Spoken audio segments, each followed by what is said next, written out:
तो बच्चों आज की क्लास में हम लोग स्ट्रेट लाइन पढ़ने वाले हैं और स्ट्रेट लाइन से पहले मैं कुछ आपको कुछ पॉइंट बताने वाला हूं, लाइक कि आपका किस तरीके से पॉइंट कोऑर्डिनेट होता है, क्वाड्रेंट में क्या होता है। वैसे तो ये सारी चीज़ें आप पहले पढ़ के आए हो, लेकिन फिर भी एक बार के जैसे सेंट्रोइड क्या होंगे, ऑल्टीट्यूड क्या होता है, मीडियन क्या होता है, ये सारी चीज़ें बात करेंगे।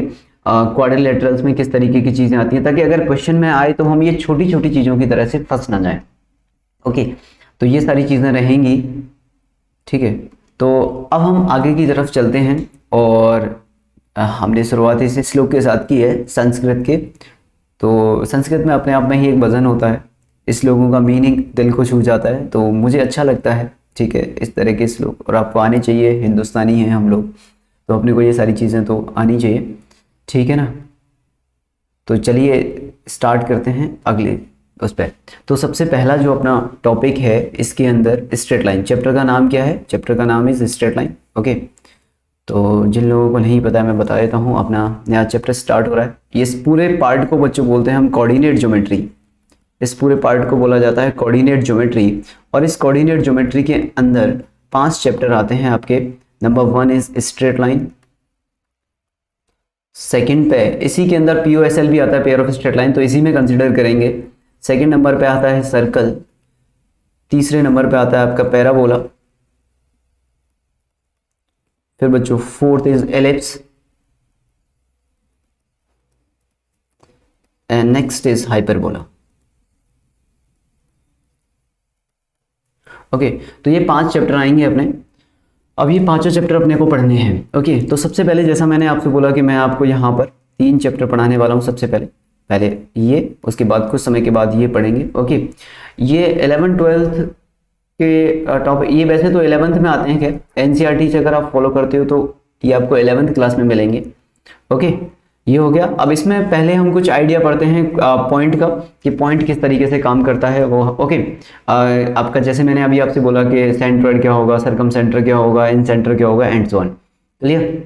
और क्वाड्रेंट किस तरीके के आएंगे। तो पहला चैप्टर इज फर्स्ट, हम लोग आज स्टार्ट जो करने वाले हैं वो है आपका straight line. Okay, straight line. तो चलिए स्टार्ट करते हैं फर्स्ट। तो सबसे पहले एक छोटा सा बेसिक आइडिया, ब्रीफ आइडिया ले लेते हैं किसके बारे में, ठीक है। जो आपने आज तक पढ़ा है मैं उसका आपको रिकेप करा रहा हूं आज, ठीक। ओके, तो टाइप्स ऑफ क्वाड्रिलेटरल में बच्चों क्या आता है आपका? पैरेललोग्राम आता है, ट्रेपेजियम आता है, काइट भी आता है, काइट एक ज्योमेट्री होती है, और साइक्लिक क्वाड्रिलेटरल आता है। अगर हम पैरेललोग्राम की बात करें तो इसमें 2 आते हैं, एक आपका रेक्टेंगल आता है, रोम्बस आता है, और फिर एक स्क्वायर आता है तीसरा। Okay, rectangle, rhombus and square. तो पैरेललोग्राम में ये आते हैं, ट्रेपेजियम हो गया, काइट हो गया, साइक्लिक क्वाड्रिलेटरल हो गया। ओके, ये तो आप PDF मिल जाएगी आपको, तो PDF में से आप ले सकते हो। बाकी अगर कोई फटाफट से लिखना चाहे तो आगे लिख लेना, खैर अभी तो ये तो टाइप हो गया। ओके, बात आ गई समझ में। तो अब हम बात करते हैं सबसे पैरेललोग्राम के बारे में, कि पैरेललोग्राम क्या होता है, ठीक है। ये सब मैं आपको इसलिए बता रहा हूँ कि जब हम क्वाड्रेटिक इस कोऑर्डिनेट या स्ट्रेट लाइन के क्वेश्चन करेंगे, या सर्कल के क्वेश्चन करेंगे, या जो भी आप पूरा कोऑर्डिनेट पढ़ोगे, उसमें अगर ये कुछ चीजें आती हैं तो अपने को कुछ आइडिया होनी चाहिए। कोऑर्डिनेट ज्योमेट्री में देखो, कोऑर्डिनेट ज्योमेट्री होता आसान है, ओके, लेकिन जो डिफिकल्ट लगता है बच्चों को, उसका कारण ये है कि उन्हें इसके क्वेश्चन में क्या होता है, कम चीजें दी होती हैं। आपको खुद से सोचना पड़ता है, अच्छा ऐसे करेंगे तो पॉइंट ऑफ इंटरसेक्शन आएगा, ऐसे करेंगे तो ये परपेंडिकुलर की इक्वेशन निकल आएगी। तो आपको ना खुद से सोचना पड़ेगा क्या होगा, इन्फॉर्मेशन हिडन होगी। क्वेश्चन जब पढ़ोगे ना आपको, तो ऐसे ही नहीं होता जैसे कि डिफरेंशिएशन में दे दिया साहब ये y है, ये x है, x के रेस्पेक्ट में डिफरेंशिएट करो देन आंसर निकालो। क्लियर? चीजें बहुत ज्यादा हैं। ओके, फॉर्मूले अगर आप देखो तो पूरे कोऑर्डिनेट में बहुत ज्यादा हो जाते हैं। ओके, तो आपको ज्यादा से ज्यादा चीजें इसमें मतलब याद भी रखना है आपको कुछ चीजें। जितना शार्प आपका मेमोरी होगा इस चैप्टर के लिए उतना ज्यादा अच्छा रहेगा। ओके, तो ये भी है। हाँ, चैप्टर इंटरेस्टिंग है, मजा आएगा आपको करने में। ओके, चलिए तो अब बात करते हैं हम पैरेललोग्राम की। पैरेललोग्राम के अंदर क्या होता है बच्चों, एक एक लाइन में आप लिखते जाइए पॉइंट में। If opposite sides of a quadrilateral are parallel and equal. इसमें पैरेललोग्राम में क्या होता है, इसकी साइड्स जो होती हैं, अपोजिट साइड्स, वो पैरेलल भी होती हैं और इक्वल भी होती हैं। क्लियर? बात आ गई समझ में। ये अपना पॉइंट है, आपको पता ही होगा खैर ये तो। ओके, नेक्स्ट इज जैसे कि इस ट्राइंगल की बात, इस क्वाड्रिलेटरल की बात करें हम, ABCD के अंदर क्या है, AB is parallel to CD and AB is equal to CD। Okay, and AD is parallel to BC and AD is equal to BC। Okay, बात आ गई समझ में। One pair of opposite sides are equal and parallel. Okay, समझ में आ गया। Diagonal bisect each other, ये भी ध्यान रखना है आपको। पैरेललोग्राम के जो डायगोनल्स होते हैं वो एक दूसरे को बाइसेक्ट करेंगे, यानी कि जैसे अगर मैंने यहाँ पर एक डायगोनल बनाया बच्चों, ये वाला, अगर मैंने यहाँ पे ये डायगोनल बनाया, ये आपका डायगोनल हो गया, और जो आपका सेकंड डायगोनल है वो कुछ इस तरीके से हो गया। ओके, ये ब्लू और ब्लैक, सॉरी ब्लू और रेड। अब ये जो है, अब इसमें क्या होगा आपका, अब यहाँ पे आप चेक करो कि ये जो है ना वो बाइसेक्ट करेंगे एक दूसरे को। बाइसेक्ट करने का मतलब हो गया, ये जो P पॉइंट होगा आपका यहाँ पे, जो भी आप इस पॉइंट को लेना चाहते हो, जैसे कि O पॉइंट ले लिया मैंने, तो ये इज इक्वल टू ये हो जाएगा और ये इज इक्वल टू ये हो जाएगा, मतलब आपका क्लियर। तो OD is equal to OB हो जाएगा आपका, and OA is equal to OC हो जाएगा। क्लियर, बाइसेक्ट करने का मतलब क्या हो गया, यहाँ पे ये हो गया। तो आप यहाँ पे लिख सकते हो कि sir OD is equal to आपका OB आएगा। और बच्चों साउंड में कोई दिक्कत आ रही है क्या, मतलब आवाज सभी लोगों की ब्रेक हो रही है या किसी एक दो बच्चे की है? क्योंकि अगर एक दो की है तो हो सकता है आपके इंटरनेट प्रॉब्लम में कोई दिक्कत हो, क्योंकि क्लियर है। हाँ, तो कुणाल आप चेक कर लो एक बार, हो सकता है आप कोई दिक्कत हो, ठीक है ना। नेक्स्ट इज बच्चों OA इज इक्वल टू आपका OB आ जाएगा। क्लियर भाई, बात आ गई समझ में। तो ये आपका डायगोनल बाइसेक्ट करने का मतलब हो गया। एरिया ऑफ पैरेललोग्राम क्या होता है बच्चों, P1 P2 upon sine theta होता है। P1 is the length of perpendicular, P1 and P2 क्या हो जाएंगे, where P1 and P2 are the distance between the pair of parallel side and theta is the angle between two adjacent side। Okay, तो P1 P2 क्या है, perpendicular का length है। जैसे कि D से आपने परपेंडिकुलर ड्रॉ किया यहाँ पे, तो मतलब ये हाइट हो गया इसका, ठीक है ना। तो ये आ गया सार्थक, हाँ आ रहे हैं बेटा आपके मैसेज। ओके, बात आ गई समझ में। तो ये आपका एरिया ऑफ पैरेललोग्राम आ जाएगा यहाँ से, P1 P2 upon sine theta. Okay, अगर आप चाहो तो प्रूफ करना है तो एरिया क्या होता है, बेस इंटू हाइट होता है। बेस क्या हो जाएगा इसका, AB, और हाइट क्या हो जाएगा P1। AB हाइट, बेस निकाल लो आप, P अपॉन साइन थीटा, ये P2 upon sine theta, P2 upon कितना आ गया साइन थीटा, साइन थीटा कितना हो जाता है P2 अपॉन AB आ गया, सॉरी AB इक्वल्स टू कितना हो जाएगा P2 upon sine theta. Clear भाई। ओके, तो ये है अपनी कहानी इसकी पहली। अब बात करते हैं हम लोग नेक्स्ट रेक्टेंगल की। रेक्टेंगल के बारे में भी आपको पता ही है, रेक्टेंगल्स क्या होता है, मतलब जिसकी आमने सामने वाली साइड्स, जो अपोजिट साइड्स होती हैं वो इक्वल होती हैं, पैरेलल भी होती हैं। क्लियर, और जिसके एडजेसेंट साइड्स के बीच में जो एंगल होता है वो 90 डिग्री होता है। जैसे कि AB और AD की बात करूं मैं बच्चों यहाँ पे, तो AB और AD के बीच का जो एंगल होगा वो कितना हो जाएगा आपका, 90 डिग्री हो जाएगा। बात आ गई समझ में। अगर यहाँ पे हम लोग इसकी बात करें, जैसे CD है और BC है, तो इसके बीच का एंगल इज 90 डिग्री। तो इसमें एडजेसेंट साइड के बीच का जो एंगल होता है वो कितना होता है, 90 डिग्री। पैरेललोग्राम में ऐसा नहीं था लेकिन, ओके, पैरेललोग्राम में क्या था, वो थीटा था, जो यहाँ पे दिया है ना थीटा, वो थीटा हुआ करता था। ओके, इसमें next point is diagonals are equal and bisect each other. जो इसकी डायगोनल्स होंगी वो एक दूसरे को बाइसेक्ट करेंगी और इक्वल भी होंगी। जैसे कि मैंने एक डायगोनल ये बना दी यहाँ पे, और सेकंड डायगोनल हम लोगों ने ये बना ली। तो इसकी जो डायगोनल्स होंगी वो बाइसेक्ट करेंगी। जैसे ये हो गया इंटरसेक्टिंग पॉइंट O हो गया। क्लियर, तो this OD is equal to OB and OA is equal to OC। Clear, बात आ गई समझ में। रोबस, अच्छा आपको पता है जैसे मैं ये बना रहा हूँ ना यहाँ पे, जैसे यहाँ पे एक डैश लगा हुआ है, यहाँ पे एक डैश लगा हुआ है, तो जिन साइडों में ये डैश लगा हुआ है ना वो दोनों इक्वल है। ये इक्वल लिखने का एक तरीका होता है यहाँ पे कोऑर्डिनेट ज्योमेट्री के अंदर, कि जैसे मैंने डैश यहाँ पे लिख दिया, डैश यहाँ पे लिख दिया, तो ये दोनों इक्वल हो गई। जैसे AD के सामने डैश लगा दिया, BC के सामने डैश लगा दिया, ये इक्वल हो गई। CD में डबल डैश लगा दिया, ये AB में डबल डैश, ठीक है, तो ये दोनों इक्वल हो गई। फिर मैंने OD में ट्रिपल लगा दिया है और OB में ट्रिपल, तो ये भी इक्वल हो गया। Okay, each diagonal divides the rectangle into two triangle of the equal area. ये भी सही बात है, यानी कि इसका कहने का मतलब है कि area of the triangle ABC is equals to area of the triangle, और ये कितना हो जाएगा, ABC हो गया और ये ADC हो गया, ADC। इन दोनों का जो एरिया आएगा वो सेम आएगा, यानी कि कोई भी अगर आपकी डायगोनल है तो वो रेक्टेंगल को दो इक्वल एरिया में डिवाइड कर देगी। क्लियर, तो this area into this area, और आप निकाल भी सकते हो इसका। क्लियर, इसमें ऐसा कुछ नहीं है कि देखो L इंटू बी हो गया है, तो अगर आप इसका एरिया निकालोगे ना तो पहले वाले का एरिया कितना आएगा, half of base into height. अगर आप बोलोगे यहाँ पे ये कितना आ रहा है, तो आप बोल सकते हो सर ये तो half of base into height आ जाएगा। जैसे मैंने ABC का निकाला, फिर बहुत छोटी सी चीज है मतलब ये तो ये आ जाएगा half of base into height आपका, बेस इंटू हाइट L, और प्लस दूसरे वाले का भी यही आ जाएगा half of base into L, और जब दोनों को ऐड करोगे तो B इंटू L आ जाएगा। तो एरिया ऑफ रेक्टेंगल क्या होता है, यही होता है। क्लियर, रोम्बस के अंदर क्या होता है बच्चों, अगर हम रोम्बस की बात करें तो रोम्बस के अंदर होता है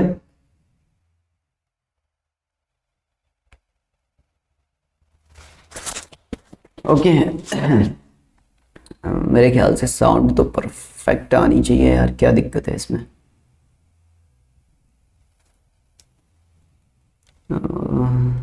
की है सब कुछ ठीक है ना।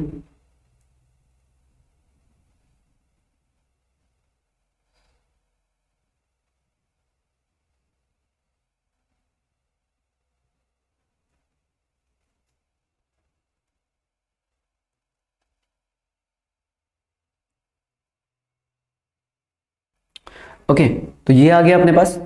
अब हम बात करें अगर बच्चों यहाँ पे कि रोम्बस की बात करें, तो रोम्बस में क्या होता है, ऑल साइड्स आर इक्वल, जिसमें सभी साइड्स इक्वल होती हैं आपकी।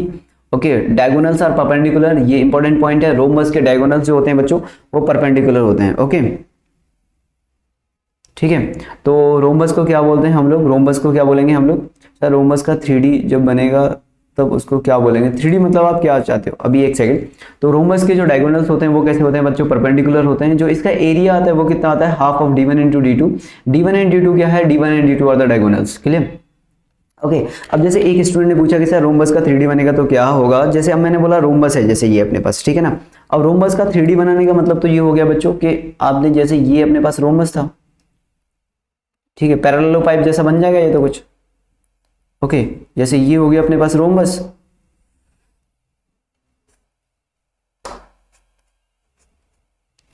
ठीक है ना। अब एक तो मुझे 3D डायग्राम आते भी नहीं है बनाने।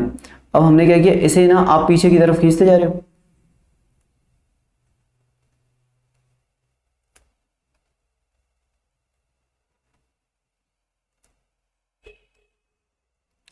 तो 3D में तो यार ये पैरेललोग्राम, ठीक है ना। तो ये इस तरीके का बन जाएगा आगे की तरफ खींच खींच के। तो अगर आप इसे खींचते जाओगे ना तो ये पैरेललोपाइप बन जाएगा, पैरेललोपाइप जैसे बोलते हैं, ठीक है ना, पैरेललोपाइप टाइप का कुछ बन जाएगा। ओके, समझ रहे हो, तो इस तरह की ज्योमेट्री आ जाएगी। ठीक है, बात आ गई समझ में। ठीक है, नॉट काजू कतली काजू कतली, एक बोल रहा है काजू कतली बनेगा सर, तो काजू कतली खा मत जाना इस काजू कतली को, है ना।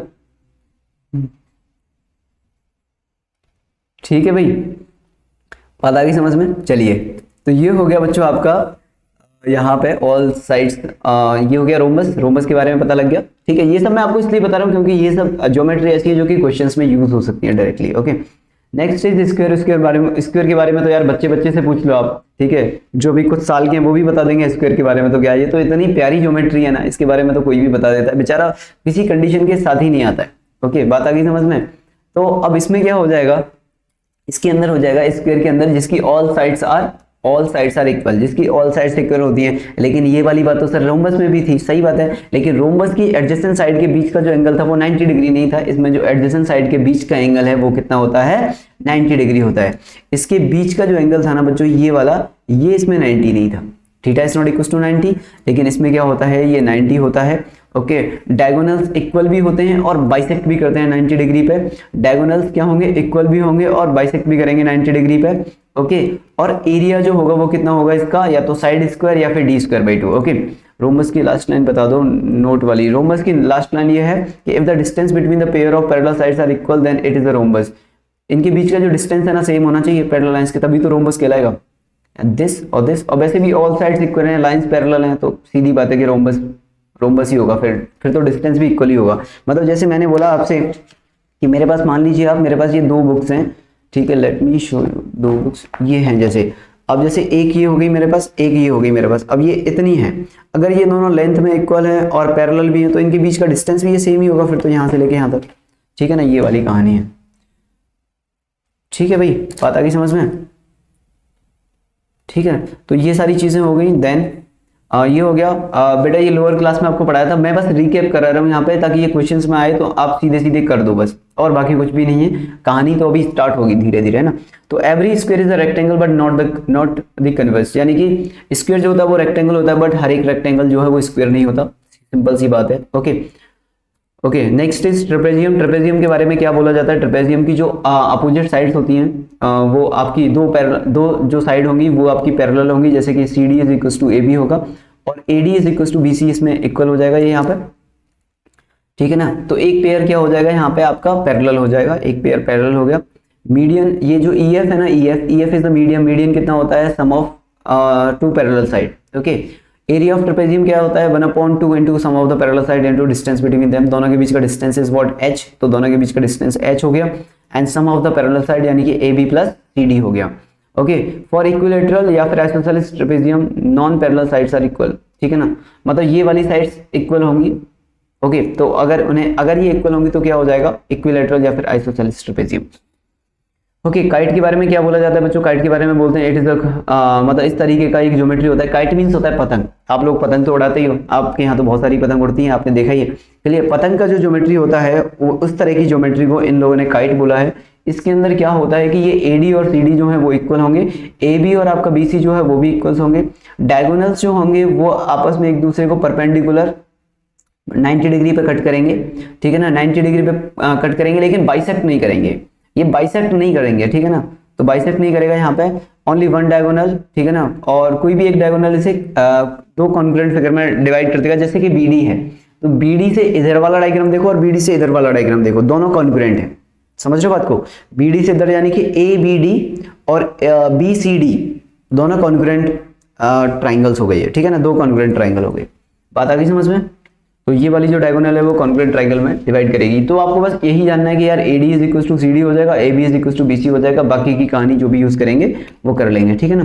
नाउ द साइक्लिक क्वाड्रिलेटरल के अंदर एक इंपॉर्टेंट पॉइंट तो ये होता है कि यार इसके जितने भी वर्टिसेस हैं, ठीक है, अब इसकी जो भी वर्टिसेस हैं ABCD जो भी इसकी वर्टिसेस हैं उन वो सब के जो एंगल्स आएंगे अपोजिट एंगल्स आर सप्लीमेंट्री, ठीक है ना, वो एंगल्स का सम कितना हो जाएगा 180 हो जाएगा, सप्लीमेंट्री हो जाएगा, clear. Next is sum of the product of the opposite sides are equal to the product of, ठीक है, चाहो तो ये याद रख सकते हो जैसे कि P into R, opposite sides जो हैं उनका जो मल्टीप्लीकेशन होगा, मल्टीप्लीकेशन यानी कि the product of the sum of the opposite sides is equal to the product of diagonals, ठीक है। जैसे मैंने AB का मल्टीप्लाई किया CD के साथ, मैंने क्या किया इसके अंदर, मैंने बोला AB और बच्चों यहाँ पे मैंने बोला CD, इन दोनों का मल्टीप्लीकेशन प्लस, फिर मैंने बोला AD और फिर मैंने बोला इनटू BC, इनका जो मल्टीप्लीकेशन आएगा वो डायगोनल्स के मल्टीप्लीकेशन के इक्वल होगा साइक्लिक क्वाड्रिलेटरल में।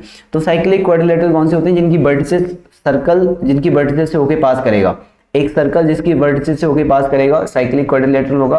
फिर इसके साथ कुछ प्रॉपर्टीज आती हैं ये, ओके। अब ये आपको आइडिया लग गया, इतने में कोई दिक्कत है, ये आपका बेसिक जो आपने 9th या 10th क्लास में पढ़ा है वो है, सब 9th या 10th क्लास में आप पढ़ चुके हो, ओके क्लियर ना। अब बात करते हैं यहाँ पे 9th 10th की चीजें, लेकिन बहुत ही कमाल की है क्योंकि इसके क्वेश्चन तो डायरेक्टली आपको मिलते हैं, ओके। तो नाउ द फर्स्ट है बच्चों इसके अंदर सेंट्रोइड। सेंट्रोइड क्या होते हैं, हाँ बच्चों सेंट्रोइड क्या होगा, ठीक है, फर्स्ट इज सेंट्रोइड, ओके। ये पढ़ के हमको लगा कि कुछ हमको भी याद, चलो यार अच्छी बात है। सेंट्रोइड बता दो फटाफट से, आप में से कौन बताना चाहता है कि सेंट्रोइड क्या होगा, जल्दी से मुझे, आप में से कौन है जो बताएगा सेंट्रोइड क्या होता है, ठीक है। सेंट्रोइड मतलब बेसिक सेंट्रोइड, ट्राइंगल का सेंट्रोइड क्या होगा, सेंट्रोइड ऑफ ट्राइंगल क्या होगा, ओहो, centre of mass of object, centre point of triangle 2:1 में डिवाइड करेगा, 3 मीडियंस यहां पर इंटरसेक्ट करेंगे, इंटरसेक्शन ऑफ मीडियंस, ठीक है, ओके। जहां ट्राइंगल के 3 मीडियंस इंटरसेक्ट करते हैं वो हो जाता है, फिर एक ने बोला A + B + C equals to, okay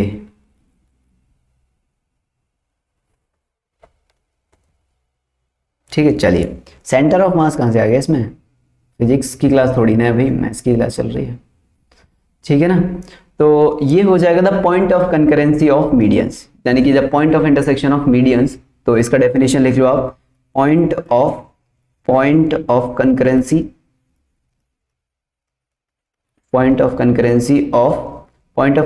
of medians,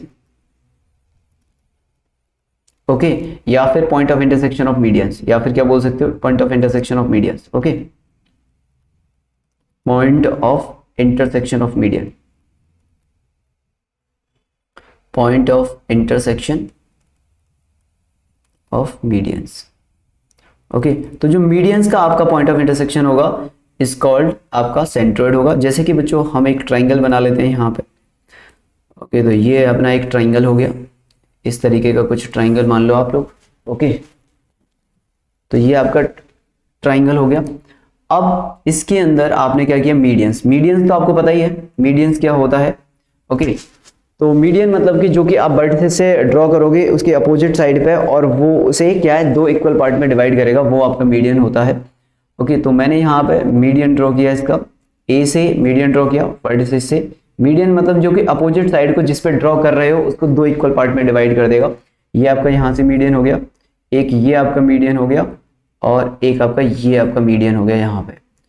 तो द मीडियन का पॉइंट ऑफ कंकरेंसी या फिर पॉइंट ऑफ इंटरसेक्शन जो होगा बच्चों, वो आपका क्या कहलाएगा, वो आपका सेंट्रोइड कहलाएगा। और इसे रिप्रेजेंट किससे करेंगे हम लोग, जी से रिप्रेजेंट करेंगे। तो ये आपका यहाँ पे आ गया जी, तो जी हो जाएगा यहाँ पे, ये हो गया ए, ये हो गया बी, और ये हो गया सी। क्लियर? तो this side is equal to ये वाली side, and this side is equal to ये वाली साइड, एंड ये वाली साइड इज इक्वल टू ये वाली साइड। ठीक है ना? यहाँ पे डी, ई एंड एफ ये ले लो। तो एडी क्या है यहाँ पे, एडी बच्चों मीडियन है आपका, एडी एंड बच्चों BE and C F are medians. Okay, ये आपके क्या कहलाएंगे, मीडियंस कहलाएंगे। ओके, एक सेकेंड, ये आपके क्या कहलाएंगे, मीडियंस कहलाएंगे। ओके, ये आपके मीडियंस हो गए। बात आगे समझ में? हाँ, अभी फॉर्मूला भी बताता हूँ, एक सेकंड रुक जाओ। ये मीडियंस हो गए आपके। क्लियर? तो ये हो जाएगा। अब इसमें नोट करने वाली बात जो है, इंपॉर्टेंट बात, वो ये है कि इसका जो रेशियो होता है साइड्स का, वो 2:1 का होता है। मतलब जो रेशियो होता है सेंट्रोइड से, जिस तरफ से आप मीडियन ड्रॉ कर रहे हो, जिस वर्टिसेस से, तो उस तरफ से 2:1 का रेशियो लेते हैं। यानी कि ये आपका 2 हो जाएगा, ये आपका 1 हो जाएगा। तो यहाँ पे ये बोल सकते हैं हम कि AG अपॉन GD जो आएगा वो आपका 2/1 आएगा, 2/1 का रेशियो। सिमिलरली अगर आप जिस वर्टिसेस से निकल रहा है, जिस साइड से मीडियन आप ड्रॉ कर रहे हो, तो उस साइड से 2 काइंड ऑफ डिस्टेंस होता है, और जिस साइड पे जा रहा होता है वो बचा हुआ डिस्टेंस होता है 1 काइंड ऑफ डिस्टेंस। यानी कि अगर हम BG की बात करें बच्चों यहाँ पे, तो अगर मैं आपसे बोलूं BG अपॉन GE कितना आएगा, तो आप क्या बोलोगे, BG अपॉन GE कितना आएगा, तो ये भी कितना हो जाएगा आपका 2:1 का रेशियो हो जाएगा। क्लियर? तो जो सेंट्रोइड होता है वो मीडियन को 2:1 के रेशियो में डिवाइड करता है, and 2 distance is considered from the vertices to the centroid, and 1 kind of distance is considered from centroid to the opposite side, यहाँ पे कि वो कट कर रहा है। क्लियर? इतनी बात कितने लोगों को समझ में आ गई? ठीक है ना? ठीक है, इतनी बात कितने लोगों को समझ में आ गई भाई? हाँ, एक सेकेंड यार, ये सही कर देता हूँ मैं। सेंट्रोइड की स्पेलिंग थोड़ी गलत हो गई है, जल्दबाजी कर। ठीक है ना? तो ठीक है, सेंट्रोइड ये होता है। ओके, बात आ गई समझ में? तो ये हो जाएगा बच्चों आपका। ओके, तो AG upon GD equals to कितना हो जाएगा, 2:1। BG अपॉन GE कितना हो जाएगा, 2/1। ओके, इस तरीके से। क्लियर है? किसी भी तरह की कोई दिक्कत ना? अगर इसके कोऑर्डिनेट हमने x1 y1 ले लिए, A के कोऑर्डिनेट मैंने मान लिए बच्चों x1 y1, B के कोऑर्डिनेट मैंने मान लिए x2 y2, और C के जो कोऑर्डिनेट हैं वो हमने यहाँ पे कंसिडर कर लिए x3 y3। ओके, ये इसके कोऑर्डिनेट्स हो गए यहाँ पे। तो अब यहाँ पे जो सेंट्रोइड के कोऑर्डिनेट आएंगे ना, G वाले, वो x कोऑर्डिनेट हो जाएगा इसका x1 plus x2 plus x3 upon 3, and y1 plus y2 plus y3 upon 3। Clear? ये इसके आपके क्या हो जाएंगे यहाँ पे। ओके, पता की समझ में? ये आपके सेंट्रोइड के कोऑर्डिनेट्स हो जाएंगे। क्लियर? तो सेंट्रोइड में पता चल गया आपको क्या होगा। ठीक है, इस तरह की चीजें रहेंगी सेंट्रोइड के अंदर। चलिए अब बात करते हैं अगली ज्योमेट्री की तरफ। अगली ज्योमेट्री है आपकी सेंट्रोइड के बाद क्या आता है आपका, फिर मैंने आपसे बोला कि सरकम सेंटर क्या होगा। सरकम, बच्चों सरकम सेंटर किसे बोलेंगे? हाँ भाई, next is circumcentre.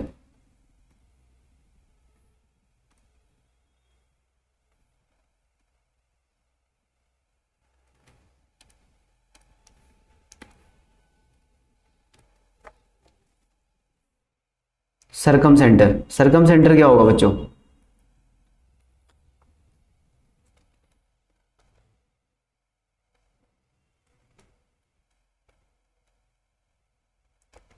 सरकम circle का साइड अरे वो तो ठीक है, लेकिन कैसे मतलब बताएंगे क्या?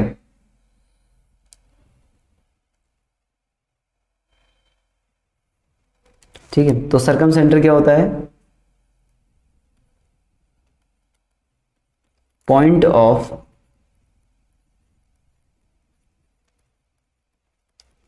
Of concurrency of perpendicular bisector. Okay, point of concurrency of perpendicular bisector. Okay, तो point of concurrency of perpendicular bisector जो होगा वो आपका क्या कहलाएगा? ठीक है, ये आपका क्या कहलाएगा? आपका सरकम सेंटर कहलाएगा। ओके, तो नाउ एक ट्राइंगल बना लेते हैं फटाफट से। ये मतलब ये जो आप देख रहे हो ना, इसके क्वेश्चन मिलते हैं, मतलब ऐसा नहीं है कि इसके क्वेश्चन नहीं मिलेंगे। और वो क्वेश्चन जो है ना वो इस लाइन से सॉल्व होंगे जो मैं लिख रहा हूँ यहाँ पे, कि point of concurrency of perpendicular bisector is a circum centre. वो क्वेश्चन पूछ लेता है कई बार जेईई में सीधे सीधे कि बताइए सर्कम सेंटर क्या आएगा इसका, या ऑर्थो सेंटर क्या आएगा। क्लियर? इस तरह की चीजें सीधे सीधे क्वेश्चन में आ जाती हैं, या फिर कहीं इंटरमीडिएट स्टेप में भी काम आ जाता है ये। क्लियर? तो अब जैसे हमने यहाँ पे ये आपका ट्राइंगल बना लिया। ओके, ये आपका ट्राइंगल हो गया। अब यहाँ पे अपने को क्या करना है? इनके परपेंडिकुलर बाइसेक्टर ड्रॉ करने हैं। ओके, ये अपने पास हो गया ए, ये अपने पास हो गया बी, और ये अपने पास हो गया सी। ओके, अब यहाँ पे बच्चों परपेंडिकुलर बाइसेक्टर के बारे में आप इतना समझ लो कि जो परपेंडिकुलर बाइसेक्टर होगा वो साइड को 90 डिग्री पे बाइसेक्ट करेगा। ठीक है ना? अब ये जरूरी नहीं है कि ये वर्टिसेस से होके पास करेगा। क्लियर? तो ये आपका जैसे ये परपेंडिकुलर बाइसेक्टर हो गया, ठीक है ना? ये आपकी जो लाइन है वो परपेंडिकुलर बाइसेक्टर हो गई ए बी की। और फिर मैंने बोला ये जो आपकी लाइन है वो आपकी परपेंडिकुलर बाइसेक्टर हो गई ऐसे इसकी, ये आपकी लाइन हो गई इसकी परपेंडिकुलर बाइसेक्टर।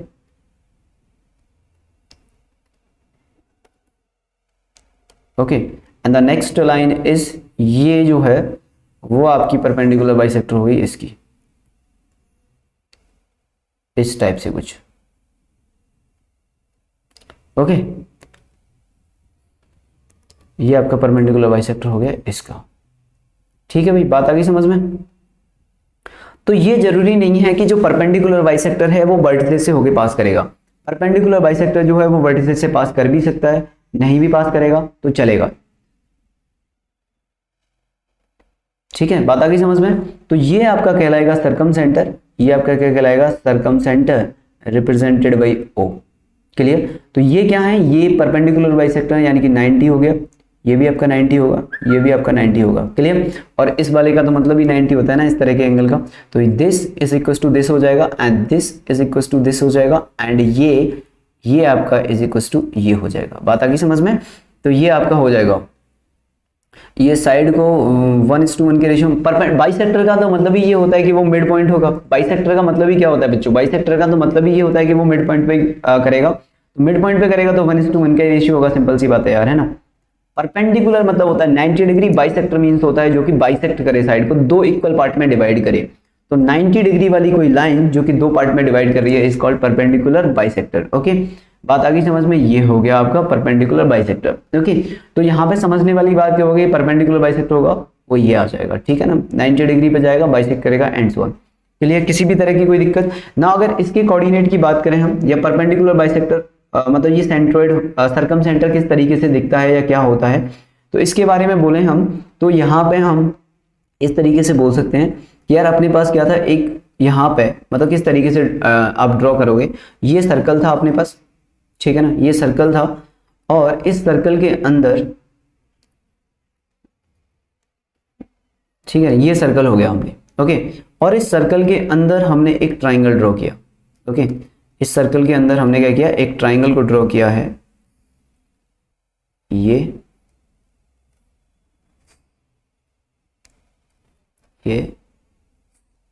एंड ये। क्लियर? ये कोई ट्राइंगल है। इसका जो सेंटर आएगा, इसका जो सेंटर होगा ना, इसका जो भी सेंटर होगा यहां पे, दैट इज ओ। ठीक है ना? ये आपका सेंटर हो जाएगा। तो यहां से यहां तक का डिस्टेंस क्या कहलाएगा? जैसे ये ए है, ये बी है, और ये आपका बच्चों सी हो जाएगा यहाँ पे। तो O A and O B and O C are the radius. तो O A is equal to O B is equal to O C जो आएगा वो आपका रेडियस के इक्वल आ जाएगा। That is radius of the circle, ये आपका सरकम सर्किल कहलाएगा। ये जो होगा ना वो क्या कहलाएगा आपका सरकम, ये आपका सरकम सर्किल कहलाएगा, ठीक है ना। ये जो सर्कल है ना ये आपका सरकम सर्कल कहलाएगा। ये जो O है वो आपका सरकम सेंटर हो गया, and this radius is called circumradius, ठीक है ना, this radius is called circumradius. बात आ गई समझ में। तो इस तरीके से हम, अब आपको मैं याद दिलाता हूं, अगर आपने 10th क्लास में पढ़ा होगा सर्कल के अंदर, तो 10th क्लास में एक थ्योरम होती थी कि prove that by using the 3 non collinear points a unique circle can be drawn. याद आ रहा है आप लोगों को? By using the 3 non collinear points a unique circle can be drawn, एक यूनिक सर्कल को ड्रॉ किया जा सकता है by using 3 non collinear points. तो किस तरीके से ड्रॉ करते थे हम वहां पे, किस तरीके से ड्रॉ करते थे हम लोग? बोलते थे कि यार क्या करो कि आप 3 पॉइंट को ले लो, उनसे लाइन बना लो और दोनों लाइन का परपेंडिकुलर बाइसेक्टर निकालो। याद है आपको? परपेंडिकुलर बाइसेक्टर निकालते थे, जिस पॉइंट पे परपेंडिकुलर बाइसेक्टर इंटरसेक्ट करता था, जिस पॉइंट पे परपेंडिकुलर बाइसेक्टर इंटरसेक्ट करेगा वो पॉइंट हो जाएगा सेंटर ऑफ द सर्कल, और वहां से OA, OB एंड OC उनका डिस्टेंस मान के हम लोग क्या करते थे, एक सर्कल ड्रॉ करते थे। That circle is known as circumcircle, ठीक है ना। बात आ गई समझ? ठीक है ना, बात आ गई समझ में। तो बस यही है। सो व्हाट इफ हम AC लाइन को डायमीटर के अलोंग ड्रॉ करें? यार ऐसा भी होगा, अभी वो भी बता रहा हूँ क्या होगा उस केस में, अभी एक सेकंड रुक जाओ। डायमीटर के अलोंग ड्रॉ करेंगे तो वो राइट एंगल ट्रायंगल हो जाएगा, और राइट एंगल ट्रायंगल में क्या होता है, सरकम सेंटर जो होता है वो midpoint of the hypotenuse आ जाता है। तो बस वही होगा, अभी वैसे भी नोट लिखाने वाला हूँ मैं। ओके, बात आ गई समझ में। तो सरकम सेंटर जो होता है बच्चों वो क्या है, वो सर्कल के बाहर भी जा सकता है, सर्कल के अंदर भी आ सकता, सॉरी सर्कल नहीं, ट्राइंगल सर्कल के तो अंदर रहेगा ही है, ट्राइंगल के बाहर भी जा सकता है, ट्राइंगल के अंदर भी रह सकता है, और ट्राइंगल पर भी हो सकता है। क्लियर? तो ये यहाँ पे नोट करने वाली बात है एक अपने लिए यहाँ पे। तो हम चलते हैं अब नोट पर, तो यहाँ पे नोट लिख लेते हैं, और ये इसके ऊपर तो कई बार जेईई में क्वेश्चन पूछा गया है, ठीक है। तो फर्स्ट नोट क्या है, for acute angle triangle, for acute angle triangle, acute angle triangle के लिए जो सरकम सेंटर होगा, circumcentre lies inside the triangle, inside the triangle। Okay, तो सरकम सेंटर के अंदर, सॉरी एक्यूट एंगल के अंदर, एक्यूट एंगल के अंदर जो सरकम सेंटर होगा वो ट्राइंगल के अंदर लाई करेगा। ओके, अगर वहीं पे हम ऑब्ट्यूज एंगल ट्राइंगल ले लें, ऑब्ट्यूज एंगल, फॉर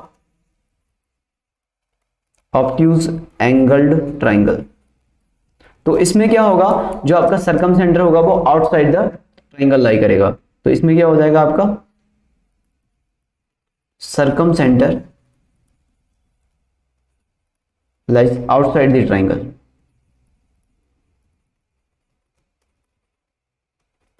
ओके, और अगर हम राइट एंगल ट्राइंगल की बात करें, for right angle triangle, right angled triangle, okay, इसके केस में क्या होता है, midpoint of the hypotenuse, texture,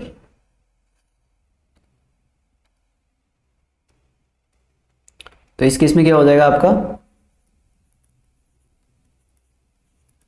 mid point of hypotenuse, ठीक है ना, mid point of the hypotenuse हो जाएगा।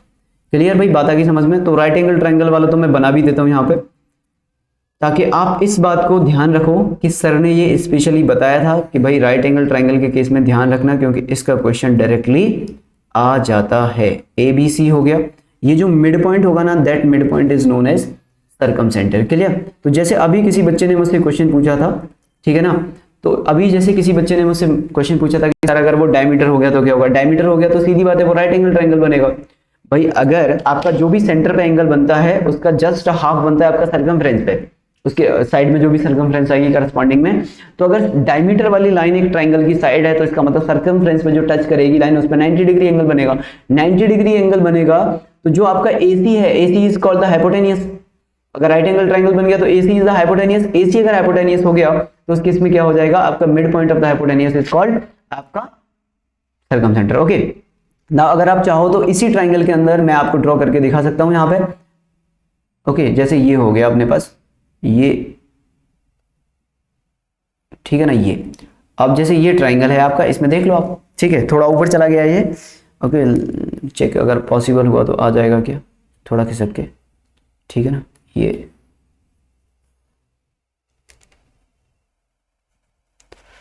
ठीक है ना, बात आ गई समझ में? कितने लोगों को ये बात समझ में आ गई? अब एक बार बता दो कितने लोगों को ये बात समझ में आ गई है?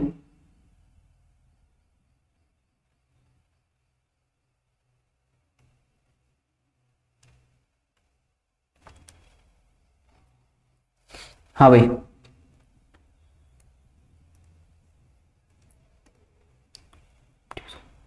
ऑब्ट्यूज का भी ड्रॉ कर लो यार, ऑब्ट्यूज में थोड़ा बाहर चला जाएगा, ऐसे बना लो। चलो अगर आप बोल रहे हो तो मैं ऑब्ट्यूज भी ड्रॉ करके दिखा देता हूँ आपको यहाँ पे, ठीक है ना। ऑब्ट्यूज ट्राइंगल ड्रॉ कर लो एक, ऑब्ट्यूज ट्राइंगल कुछ इस तरीके से ड्रॉ हो जाएगा आपका।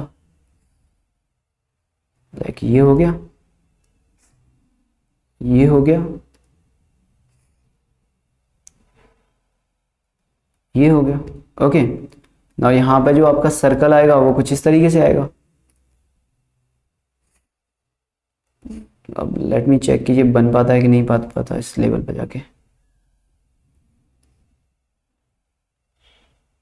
पहले हम सर्कल ही बना लेते हैं, ये लाइन वाइन बाद में बनाएंगे, ठीक है ना।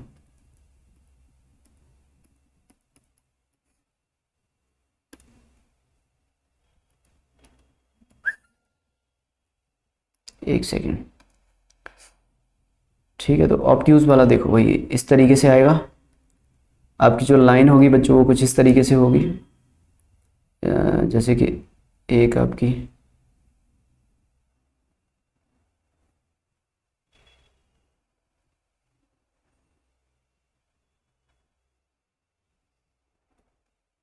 ठीक है, ये हो गई और एक हो गई आपकी ये, ठीक है। तो इसको एंगल को आप कुछ भी मानो, जो भी ऑब्ट्यूज एंगल मान लेना इसको, ठीक है ना। लाइक 120 90 से बड़ा एंगल है ये जो भी, तो इस केस में जो आपका सरकम सेंटर होगा वो यहाँ पे लाई करेगा। ओके, बात आ गई समझ में? अगर ऑब्ट्यूज एंगल ट्राइंगल है तो ए बी सी, जो एंगल बी है आपका वो क्या है यहाँ पे, angle B is greater than 90 degree. Okay, तो इस केस में क्या हो जाएगा आपका, ये हो जाएगा एक्यूट। तो पता ही है यार आपको, एक्यूट तो मैंने बना ही दिया ना। एक्यूट में क्या करोगे, एक्यूट तो ये रहा ना, स्टार्टिंग में एक्यूट ही तो बनाया, ये रहा एक्यूट। ओके, बात आ गई समझ में? क्लियर? तो आपको ये पॉइंट याद रखना है। इसके कोऑर्डिनेट भी निकाल सकते हैं, कि हम इसके कोऑर्डिनेट्स भी लिख सकते हैं डायरेक्टली कि किस तरीके से इसके कोऑर्डिनेट आएंगे, तो पर उसका कोई इतना ज़्यादा सिग्निफिकेंस है नहीं, ठीक है ना। ये आपका मतलब ये आपका यहाँ तो इस चैप्टर में तो काम आने वाला है नहीं। सरकम सेंटर का जो भी आपका कोऑर्डिनेट होता है वो यहाँ पे इतना काम नहीं आता है। ओके, इसके जो कोऑर्डिनेट हो जाएंगे वो क्या हो जाएंगे बच्चों, इसके ओके जो कोऑर्डिनेट होते हैं वो आपके हो जाएंगे x1 sin 2a plus x2 sin 2b plus x3 sin 2c upon sin of 2a plus sin of 2b plus sin of 2c, ठीक है ना। एंगल आपको बताइए ABC हो गया, इसके कोऑर्डिनेट क्या मान लिए मैंने, x1 y1, इसके कोऑर्डिनेट मान लिए हमने x2 y2 एंड इसके कोऑर्डिनेट हो गए बच्चों अपने पास x3 y3। क्लियर? तो ये अपने पास हो गया यहाँ पे, ठीक है, ठीक है। Sine is the angle. Okay, तो ये आ जाएगा एंड y कोऑर्डिनेट क्या हो जाएगा, सेम y कोऑर्डिनेट के साथ हो जाएगा। ओके, तो y कोऑर्डिनेट में क्या लिख सकता हूँ मैं, डायरेक्ट समेशन के फॉर्म में लिख दूंगी ऐसे, summation of y1 sin 2a upon summation of sin 2a। Clear? तो जो x कोऑर्डिनेट आएगा वो ये आ जाएगा और y कोऑर्डिनेट इस तरीके, y कोऑर्डिनेट भी वही होगा, y1 sin 2a, y2 sin 2b, y3 sin 3 sin 2b sorry upon sin 2c upon sin 2a plus sin 2b plus sin 2c। Clear? Clear? हाँ बोलो, आ रहे हैं मैसेज, बताइए। ओके, हाँ भाई क्लियर? किसी को कोई भी दिक्कत है इसके अंदर तो बता दो अभी, अगर किसी को कोई दिक्कत है तो बताओ।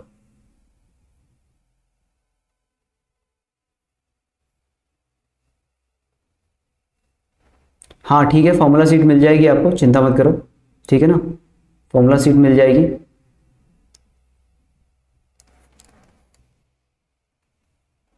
ठीक है ना, बात आ गई समझ में? चलिए अब बात करते हैं नेक्स्ट, नोट वगैरह हो गई है। ओके चलिए,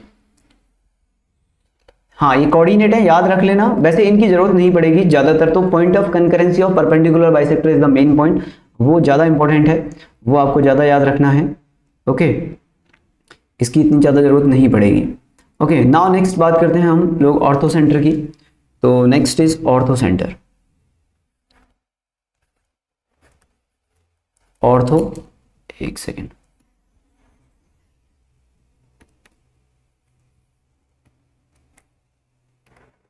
हाँ बच्चों, next is ortho centre.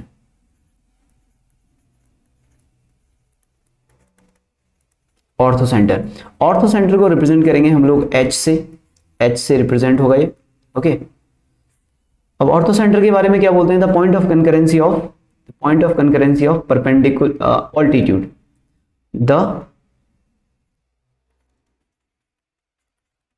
the point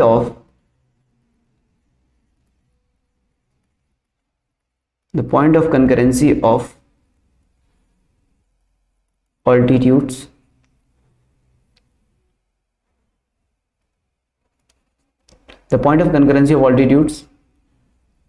is called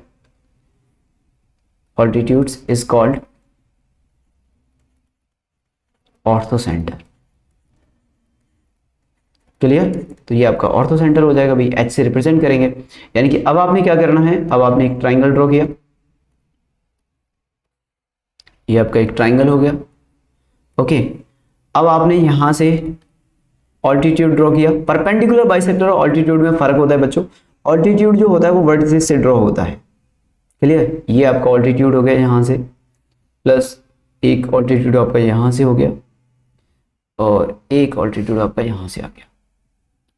clear? Perpendicular bisector जो होता है वो साइड को बाइसेक्ट करते हुए जाता है, ऑल्टीट्यूड बाइसेक्ट नहीं करता है, सिर्फ 90 डिग्री पे कट होता है।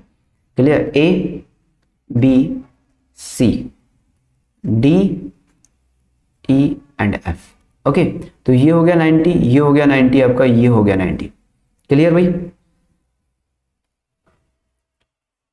बात आ रही है समझ में इतनी? किसी भी तरह की कोई दिक्कत? तो point of concurrency of the altitude is called ortho centre. आपका रिप्रेजेंट किससे होगा? एच से होगा। एच से हम लोग इसे रिप्रेजेंट करेंगे। एंगल बाइसेक्टर का भी बताऊंगा अभी। एंगल बाइसेक्टर में दो होते हैं, इंटरनल और एक्सटर्नल, तो उसके बारे में बात करेंगे। खैर अभी धीरे धीरे चल ही रहे हैं, ठीक है ना, तो उसकी टेंशन मत लो, धीरे धीरे चल ही रहे हैं। ओके, तो ये आ गया आपका पॉइंट ऑफ कंकरेंसी ऑफ ये, ठीक है ना। ओके, अब इसमें क्या हो जाएगा आपका ऑर्थो सेंटर के अंदर, ऑर्थो सेंटर के अंदर हम लोग यहाँ पर इसे बना लो आप। तो ये हो गया आपका, फटाफट से देख लो। ओके, ठीक, इसमें कोई दिक्कत आपको? अब ऑर्थो सेंटर के अंदर एक चीज और है कि अगर आप राइट एंगल ट्रायंगल लेते हो, जैसे कि मैं नोट करके बताता हूँ आपको यहाँ पे कि अगर आपने राइट एंगल ट्रायंगल लिया तो राइट एंगल ट्रायंगल के केस में क्या होता है बच्चों, ये ऑर्थो सेंटर जो होता है, तो ये एक बहुत ही इंपॉर्टेंट नोट है जिसके ऊपर क्वेश्चन पूछ लिया जाता है। तो for right angle triangle, for right angled triangle, the ortho center lies at the 90 degree vertex, 90 degree vertex. जो आपका 90 डिग्री वाला वर्टेक्स है ना, उस पे लाई करेगा ये आपका राइट एंगल ट्रायंगल के केस में। जैसे कि मैंने आपका यहाँ पे अभी मैंने राइट एंगल का आपको ऑर्थो सेंटर बताया था। अगर मैंने यहाँ पे एक राइट एंगल ट्रायंगल बनाया, ये आपका राइट एंगल ट्रायंगल हो गया, तो इस केस में जो आपका 90 डिग्री वाला जो वर्टेक्स होगा ना, वही आपका बेसिकली ऑर्थो सेंटर भी होगा ये। तो this vertex is known as orthocentre. Clear? तो जब भी आपसे पूछा जाए, जब भी आपसे ऑर्थो सेंटर पूछा जाए, तो आप एक बार ये कंफर्म कर लेना कि कहीं यार ये राइट एंगल ट्रायंगल तो नहीं है। अगर राइट एंगल ट्रायंगल हो गया तो उसका जो 90 डिग्री वाला वर्टेक्स होगा बेसिकली वही आपका ऑर्थो सेंटर होगा, वही आपका ऑर्थो सेंटर कहलाएगा। और ये जो होगा इसका mid point, that is called circum centre, यानी कि ओ। ये आपका क्या होता था यहाँ पे, ये आपका सर्कम सेंटर होता था। क्लियर? Circum centre. बात आ गई भाई समझ में? किसी भी तरह की कोई दिक्कत है इसके अंदर? हाँ भाई,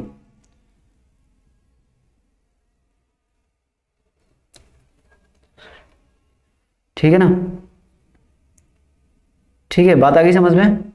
तो ये यहाँ पर हो जाएगा आपका पॉइंट ऑफ इंटरसेक्शन। सीधी सी बात है यार, इसके अंदर क्या होगा, पॉइंट ऑफ इंटरसेक्शन जब आप यहाँ से ड्रॉ करोगे ए पॉइंट से, तो ए पॉइंट से तो परपेंडिकुलर